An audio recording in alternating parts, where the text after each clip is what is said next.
Assalamualaikum warahmatullahi wabarakatuh. Kembali lagi di channel Radio Horor.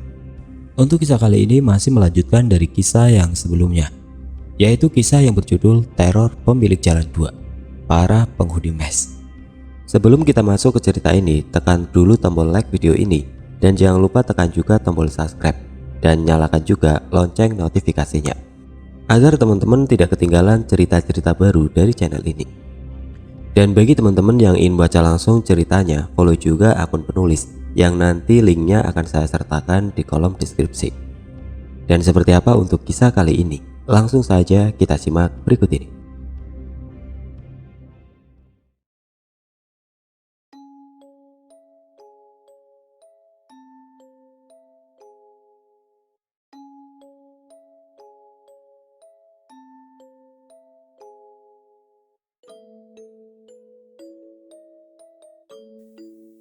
Setelah selesai dengan penjelasan mengapa hanya tinggal Alam, Yudi, Bowo, Guntur, dan Wak Tohar yang mendiami mes itu, mari kembali pada saat di mana Yudi telah menjadi korban selanjutnya dari kejahilan mereka.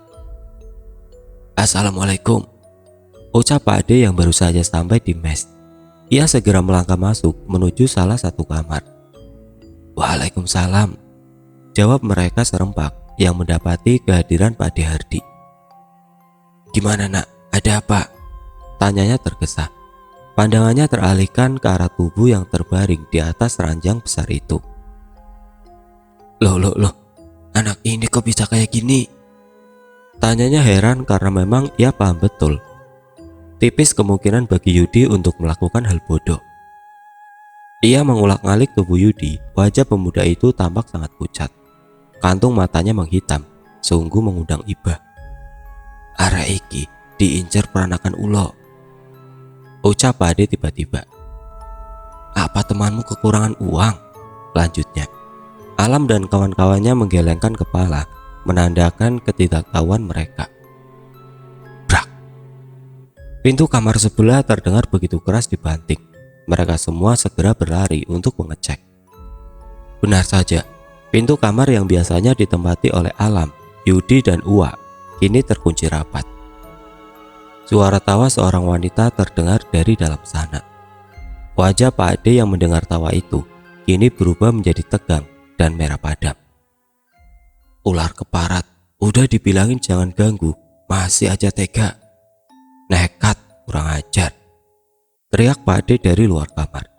Hening, tawa yang sangat keras tidak lagi terdengar lagi. Bawa Yudi ke rumahku sekarang juga, perintah Pak Ade kepada mereka berempat. Duk, pulanglah dulu. Ibu suruh nutup warungnya aja. Jangan lupa ambilkan bapak telur dari kandang ayam belakang, ucapnya pada Dita. Dita segera melangkah keluar untuk pulang, sedangkan Mas Alam dan yang lainnya menggotong tubuh Yudi ke dalam mobil. Lalu mereka semua menyusul Dita menuju rumah Pak Ade. Sesampainya di sana, mereka segera membopong masuk Yudi. Di dalam rumah sudah nampak digelar tikar pandan di lantai, tikar yang cukup lebar. Tubuh itu dibaringkan di sana, mereka semua duduk mengitarinya. Bude nampak membawa beberapa gelas kopi dalam nampan dan 5 buah telur ayam kampung yang ditaruh di dalam becak bambu. Mas, kopinya tak taruh di meja ya, ucap Bude Sri yang lebih dulu menaruh telur-telur itu di lantai, dekat dengan kepala Yudi. Dita terlihat menutup pintu rapat-rapat dan menguncinya. Sungguh repot. Pagi-pagi sudah dibuat tegang oleh berbagai makhluk sialan itu. Setelah menutup pintu, ia segera ikut duduk di antara mereka semua. Karena aku nggak tahu apa yang dilakukan anak ini, aku jadi belum bisa menuntaskan sampai akar masalah. Tapi saya usahakan untuk mencabut apa yang ditanam ular itu di badannya, ujar Pak Ade Hardi dengan perasaan terbebani. Ia merasa tidak begitu berguna karena tak bisa membantu mereka hingga tuntas. Dit, mbakmu suruh pulang, ucapnya kepada Dita.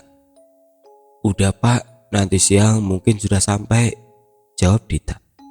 Bapaknya merasa tenang karena putri bungsunya itu cepat tanggap menghadapi situasi genting seperti sekarang.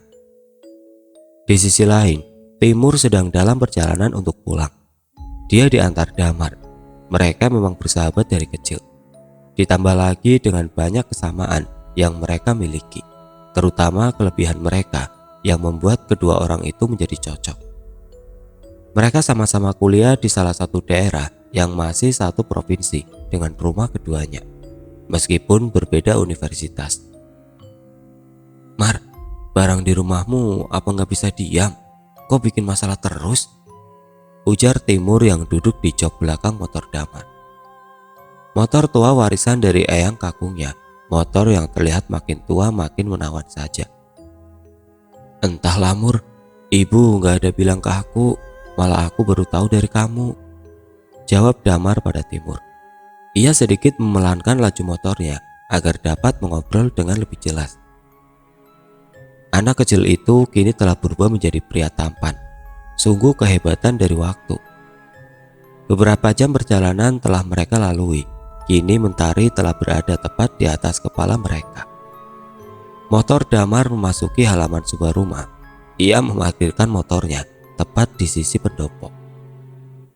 Timur dan ia segera turun lalu menuju ke pintu depan. Tok tok tok. Siapa? Tanya seseorang dari dalam. Pintu belum juga dibuka. Timur, pulang bu, ucapnya yang menenteng helm di tangan kiri dan ransel besar di punggungnya. Pintu dibuka. Ia segera disambut oleh pelukan Dita adiknya. Waduh, oleh-olehnya yang ini buat aku ya, ucap Dita dengan gemas sambil meraih lengan pria yang biasa ia panggil Mas Damar itu. Ia menggandengnya manja. Bu, anak kambingmu itu coba ditali, ucap Pak Dehar pada istrinya. Ia berniat mengejek Dita sambil tertawa terkekeh-kekeh. Aku cempe, bapak, waduh se, jawab Dita yang ikut tertawa. Timur segera menyalami bapak ibunya. Ia merasa sangat merindukannya. Tidak lama, ia menyalami para karyawan mes yang sedari tadi ada di sana. Saya Timur, anak perempuannya Pak Hardimas, ucapnya pada pria itu. Mereka mengangguk. Tatapan mereka tidak teralihkan dari wajah Timur, seperti saat pertama kali mereka melihat Dita. Memang wajah keduanya lumayan mirip dan sama-sama cantik. Kulitnya yang bersih kuning langsat dan cantiknya yang masih alami, khas gadis desa, membuat para pria itu seakan lupa sejenak dengan kemolekan wanita-wanita yang biasa ia jumpai di kota. Benarkah gadis yang terlihat polos ini benar-benar bisa menyembuhkan Yudi? Benarkah ia adalah orang yang mempunyai banyak kelebihan melebihi ayahnya? Pertanyaan itu muncul di benak mereka semua. Iya mas, insya Allah saya bisa bantu kok. Semuanya milik Allah, saya cuma perantara, jawab Timur tiba-tiba dengan senyum hangat di bibirnya. Mereka semua sangat terkejut mendengar itu, seakan Timur bisa membaca pikiran mereka. Akhirnya mereka mempercayai apa yang dikatakan Pak Ade Hardi. Timur dan Damar ikut duduk bersimpuh di antara mereka. Namanya siapa Pak? Tanya Timur pada ayahnya sambil memegang bagian tubuh Yudi yang lebam. Ia lalu menengok ke piring yang ada di sebelah tubuh itu. Di sana tampak berjajar 5 buah telur yang telah dipecah. Terdapat tulang yang terlihat seperti tulang ikan. Namun ia tahu persis bahwa itu tulang rusuk ular. Sangat jelas pria itu terkena sihir dari siluman ular. Yudi nak, tinggal kita lanjutin sama-sama, jawab Pak Ade Hardi. Timur pamit untuk sholat zuhur sebentar sebelum melalui proses penyembuhan. Seusai sholat, ia masih duduk bersimpuh sembari berzikir. Ia pun mencoba untuk memanggil ular yang mengganggu Yudi tersebut. Jawaban sama sekali tidak diperoleh. Anak ular itu seakan tahu kemungkinan ia bisa ditangkap begitu saja oleh Timur jika menolak untuk melepaskan Yudi. Timur kembali ke ruang tamu.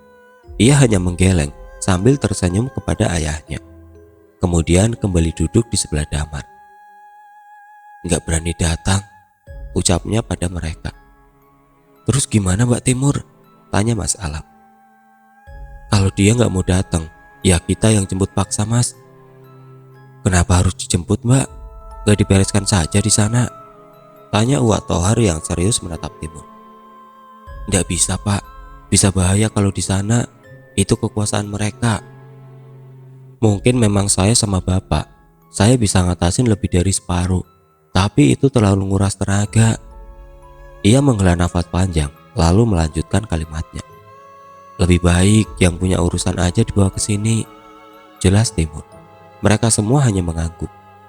Sedari tadi pagi sampai siang ini, tiada satupun dari mereka yang memikirkan makan ataupun minum. Mereka semua fokus pada Yudi, berharap kawannya itu bisa diselamatkan. Bahkan kopi yang tadi disuguhkan Bu Destri sama sekali tidak mereka sentuh. Mas sedoyo, kula nyuwun tulung ragane Mas Yudi dijogo. Ampun ngantos ucul nggih, ucap Timur. Mas Alam tampak menerjemahkan itu pada ketiga kawannya. Katanya, raga Yudi jangan sampai lepas, kita disuruh jagain, jelasnya. Iya mbak, kami usahakan sebaik mungkin, jawab Bowo yang terlihat serius, namun justru mengundang tawa mereka semua. Dit, Mar, tolong ke depan ya, pagarin rumah, pinta Timur. Mereka berdua pun segera keluar rumah dan menjalani apa yang diperintahkan Timur. Pak D tampak mengambil ratusan barang dari dalam lemari kamarnya. Ia meletakkan semua pusaka dan benda-benda itu di atas tikar tempatnya duduk. Jaga-jaga, kalau ribut semua, ucapnya pada mereka. Ayo pak, ucap Timur yang telah merubah posisi duduknya menjadi bersila, disusul oleh Pak D Hardi. Mereka berdua memejamkan mata dan memulai merapalkan sesuatu. Hawa di rumah Pak D tiba-tiba menjadi sangat panas dan gerah. Entah apa yang terjadi, orang-orang awam itu hanya diam dan merasakan keanehan tanpa tahu apapun. Selang beberapa menit, Timur dan ayahnya melakukan kepentingan mereka. Terdengar suara dentuman yang sangat keras dari luar. Keempat pemuda itu tampak kaget bukan kepalang. Bahkan Guntur yang biasanya tenang pun tidak sadar melompat ke arah Uwa yang ada di sampingnya. Astagfirullah, ucap Bu Desri yang terkejut pula. Hawa dingin merambat di sekitar tubuh mereka, berbanding terbalik dengan suhu panas yang mengisi ruangan itu. Apa ini bang? Kok aneh gini udaranya? Panas gini, tapi kenapa gue merinding ya? Keluh Guntur pada Alam yang berbisik. Gak tahu ah, udah diam. Mas Alam pun tampak menahan tegang, rasa takut yang mulai merambat di dadanya. Sudah. Sekali lagi dentuman terdengar lebih keras dari arah belakang rumah. Entah apakah yang sedang berlangsung saat ini. Kriet. Suara decit pintu yang dibuka. Di baliknya, tampak Damar tengah dibantu berjalan oleh Dita. Mulutnya berlumuran darah. Sepertinya ia baru saja memuntahkan darah dari sana. Bu, tolong, ucap Dita. Bu Desri keheranan menatap keadaan Damar. Ia segera berlari untuk membantu Dita membawa Damar. Bowo pun segera berdiri dan ikut membantu. Damar didudukan di lantai dengan bersandar pada dinding rumah itu. Maaf Bude, pagarnya jebol, ucap Damar lirih dan masih terbatuk-batuk. Dita segera berlari ke dapur dan kembali membawa segelas air untuk Damar. Pria itu segera meminumnya. Udah gak apa-apa, biar aku aja, ucap Dita. Tugasnya tidak terlalu berat karena ia hanya perlu menutup kembali pagar yang sebelumnya dibuat Damar. Sedikit banyak, gadis itu pun mengerti tentang hal-hal macam itu. Tapi tetap saja, sebagian makhluk itu telah masuk ke rumah mereka. Dita duduk di depan pintu depan yang tertutup. Ia menghela nafas panjang, lalu dia mematung. Tatapannya kosong dan tiba-tiba saja kepalanya menunduk. Bu Desri masih mengurusi Damar yang tampak kehilangan banyak tenaganya.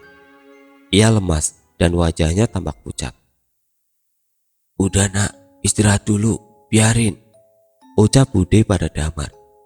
Bu Desri pun bisa melihat makhluk-makhluk yang berhasil masuk ke dalam rumahnya itu.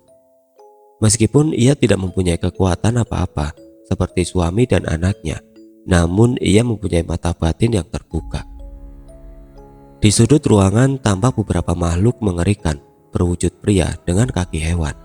Telinganya sangat panjang hingga bergesekan pada lantai. Mungkin sekitar 7 sosok yang sama mondar-mandir di ruangan tersebut. Di dinding pun banyak sekali yang tengah merayap seperti cicak. Ada pula yang tengah bergelantungan di penuhun. Sungguh banyak sekali jin dan siluman yang berada di sana, dalam wujud yang berbagai macam, yang pastinya sangat tidak nyaman untuk digambarkan secara detail. Namun hanya satu yang tidak terlihat sama sekali di sana, ya, ular. Bude hanya diam menatap mereka dan selalu bersikir agar mereka tidak berani mendekat. Mas Damar pun merasa muak melihat wujud mereka semua. Guntur, Bowo, Uwak dan Alam yang masih menjaga Yudi pun merasa merinding tidak karuan. Tentu saja karena banyak sekali makhluk yang bergelayutan di badan mereka. Mulai mengelus-ngelus, meniup, dan segala bentuk gangguan yang bisa mereka rasakan dengan indera mereka. Astagfirullah, gimana mau kuat kalau caranya kayak gini? Ucap Alam tiba-tiba sambil menggaruk-garuk badannya agar rasa geli yang ia terima hilang. Tiba-tiba saja tubuh Yudi terbangun. Badan itu melompat dan menari-nari kegirangan sambil menembangkan lagu dolanan anak-anak Jawa. Keempat temannya itu pun terkejut, lalu segera memegangi tubuh Yudi agar tidak bisa kabur kemanapun sesuai perintah Timur. Tubuh itu berhasil dibaringkan kembali. Tangan dan kakinya masing-masing dipegangi oleh keempat pria itu. Tiba-tiba terdengar suara serak dan parau berasal dari mulut Yudi. Terdengar seperti kakek-kakek yang sedang marah dan menggeram-geram. Julno, Julno, bentak Yudi, yang kemudian berganti lagi menjadi suara kemayu seperti perempuan yang memanja. Mas Bagus, Sun, pinta Yudi sambil menyodorkan bibirnya, mencoba untuk mencium Guntur yang memegangi tangan kanan Yudi. Plak! Lagi-lagi Mas Alam menampar Yudi seperti saat pertama kesurupan kemarin. Geli, dasar demit kegatelan, ucap Mas Alam. Damar dan Bude yang melihatnya pun tertawa. Entah sudah berapa kali tubuh Yudi dirasuki bergiliran oleh makhluk-makhluk itu. Memang makhluk tidak tahu malu, keluar masuk sembarangan tanpa permisi, bergantian pula.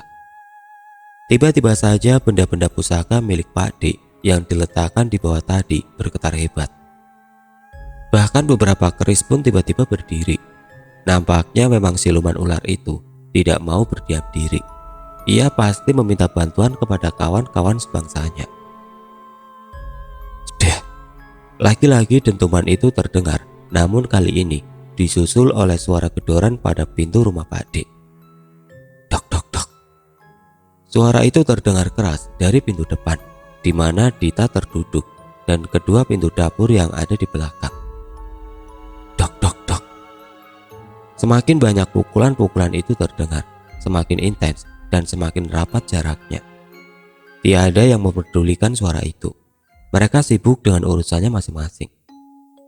Sekitar 2 jam lebih, Pak D dan Timur terpejam. Keringat mengucur deras dari wajah dan tubuh mereka, hingga bajunya sedikit basah oleh peluh. Mungkin pergelutan besar yang kali ini mereka lakukan. Benda-benda milik Pak D yang sedari tadi tidak berhenti-hentinya bergerak. Tiba-tiba mereka berhenti dan disusul oleh sadarnya Pak D Hardi dan Timur. Tubuh Yudi terkejut menatap Timur. Matanya terbelalak hebat, yang kemudian kembali pingsan. Timur hanya tersenyum melihatnya. Makhluk-makhluk yang tadinya berseliweran di dalam rumahnya pun tidak nampak lagi di mata Budesri dan Damar. Mereka semua bersembunyi hingga Dita kembali membuka pagar yang dibuatnya. Barulah mereka pergi tunggang langgang dari rumah itu. Udah beres, alhamdulillah. Pengen lihat? Tanya Timur kepada keempat pria di hadapannya. Mereka mengangguk setuju.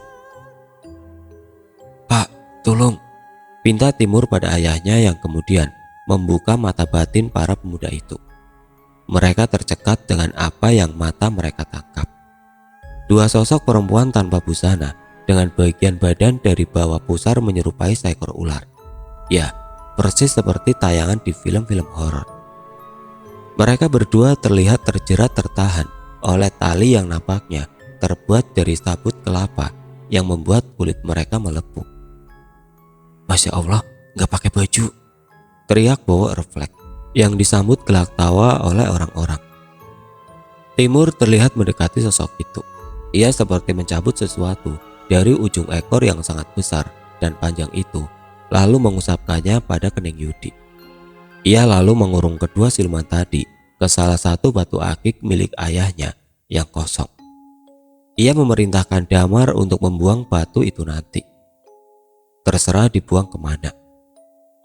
Pak De, mata batin saya ditutup aja gak apa-apa. Saya takut gak kuat nanti, ucap Bowo. Iya bang, saya pula, timbal Uwak Tohar. Akhirnya mereka semua kembali pada penglihatan normal. Semua orang di sana kelelahan melalui hari yang terasa amat sangat panjang itu. Tadi gimana mbak? Tanya Guntur perasaan. Tumpas, ucap Pak Ade yang ikut bersandar pada dinding seperti Damar. Ia membakar rokok dan menyesapnya dalam-dalam. Gak apa-apa, memang sebagian besar sudah hilang. Tapi sebaiknya kalian cari tempat tinggal baru saja. Soalnya mau digimanain juga, rumah Bu Retno ya memang tetap angker, jelas Timur. Mas Yudi gak apa-apa, bentar lagi sadar kok. Biar dia tinggal di sini saja untuk sementara, lanjutnya kembali. Para pria itu tanpa berpikir menimbang usul Timur untuk pindah. Belum sempat Mas Alam berkata apa-apa, Damar sudah menyambung. Biar saya bilangin ke ibu mas, tenang aja, ucap Damar sambil tersenyum. Beberapa hari berlalu, mereka semua tinggal di rumah Pak Ade Hardi dan hanya beberapa kali kembali ke mes jika ada keperluan. Yudi sudah sembuh total. Ia menceritakan segalanya. Mulai dari awal mula petaka itu terjadi kepadanya hingga saat ia dikurung makhluk-makhluk itu serta saat diselamatkan oleh Pak Ade dan Timur. Awal kesalahan Yudi adalah membersihkan area belakang mes itu. Ia sering merokok di dekat sumur dan sesekali membawa kopi ke sana karena ia merasa tempat itu sejuk dan nyaman. Terus menerus kegiatan itu ia lakukan dan bahkan sering membawa banyak cemilan ke sana. Anak siluman ular pesugihan itu merasa tertarik padanya karena ia sering membersihkan area tempat tinggalnya dan menganggap Yudi selalu membawakan sesaji untuknya. Akhirnya ia mulai menanamkan ikatan pada tubuh Yudi dan berusaha membawa sukmanya ke alam mereka, namun selalu saja digagalkan oleh Pak Ade Hardi dan kali ini, sialnya, ia ditangkap oleh Timur. Meskipun telah menggerakkan semua pasukan dan kawan-kawannya, mereka tetap saja tidak bisa mengalahkan bakat seseorang yang selalu diasah. Timur, anak yang lahir berbeda dengan segala kelebihannya. Bahkan saat itu, ilmunya lebih tinggi dari sang ayah. Saat dikurung, ia merasa akan dijadikan pengantin oleh ular itu. Meskipun memang cantik, namun tetap saja ular ya ular. Bagi Yudi, mereka semua menjijikan. Di ingatan Yudi, masih tergambar jelas bagaimana saat Timur meminta sukma Yudi secara baik-baik pada anak ular itu. Namun sama sekali tidak diindahkan. Akhirnya terjadilah pertarungan gaib antara makhluk-makhluk sendang itu dengan Timur, Pak D, dan seluruh kodam miliknya. Bu Retno mengembalikan uang sewa rumah kepada Alam dan kawan-kawan tanpa sepengetahuan perusahaan mereka. Uang itu mereka gunakan untuk kos di rumah Pak D. Rumah kayu besar dengan banyak kamar itu kini ramai selalu. Mes mereka kini dibiarkan kosong. Bu Retno mengizinkan barang-barang perusahaan yang menjadi tanggung jawab Mas Alam dan kawan-kawan tetap berada di sana, tentunya tanpa ditarik biaya sewa sepersen pun. Mereka tidak takut kemalingan. Sebab kata Timur, maling akan berpikir ulang ratusan kali jika mempunyai niatan untuk ke sana. Mereka tinggal di dusun itu kurang lebih hanya 2,5 tahun. Timur, ia pastinya kembali ke kota sebelah untuk melanjutkan studinya. Begitu pula dengan Damar. Guntur dan Dita, tidak, Mereka sama sekali tidak ada perasaan lagi, entah karena apa. Dan ya, di siang sampai sore saat kejadian-kejadian tadi terjadi, para warga pun tengah berkerumun di sekitar rumah Pak D karena mereka mengejar bola api yang berterbangan ke sana kemari, mengitari dusun, lalu tampak menghantam atap rumah Pak D. Mungkin ada sekitar 5 buah banaspati. Namun mereka semua tidak berani berbuat apa-apa dan hanya bisa mengamati dari kejauhan. Cukup sampai di sini kisah mengenai para pemilik jalan. Harapan saya, jadikan tulisan sederhana ini sebagai pelajaran. Dimanapun kalian berada, ingatlah untuk tetap berhati-hati dalam berucap serta bertindak.